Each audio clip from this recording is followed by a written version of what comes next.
and we're making an incredibly important announcement today. We're one of the few countries in the world that has the capability to build technologically advanced fighter aircraft. That's important because it means we can keep the country safe from the new threats that we face. It also adds billions to our economy and supports tens of thousands of jobs across the country, but it's also good for our international reputation. And today's example, today we are partnering with Italy and Japan, two of our closest allies, to build this next generation of aircraft that's going to keep our country safe, and it's something that we can all be very proud of. So the government is always going to try and act fairly and reasonably, and that's why we accepted in full the recommendations of the independent bodies that advise a government on the appropriate levels of pay in the public sector.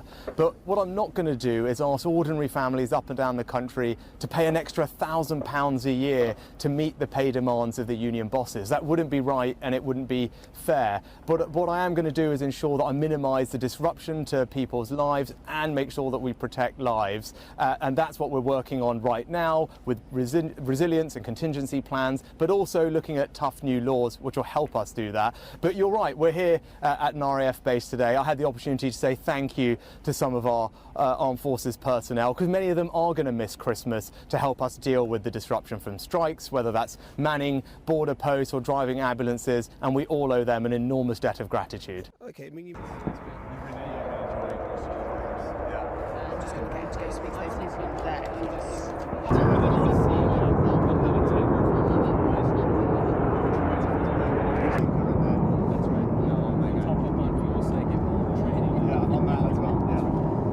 The UK has always had and always will have an incredibly respected and robust system of regulation for the financial services sector. Of course that's the right thing to do, but it's also important to make sure that the industry is competitive. There are actually 1 million people employed in financial services, and they're not just in the London and the city, they're spread across the country in Edinburgh, in Belfast, in Leeds, in Bournemouth, and we want to make sure that we can continue creating jobs across the United Kingdom. Today's reforms will mean that the industry remains competitive, we can create more jobs, but of course this will always be a safe place where consumers will be protected.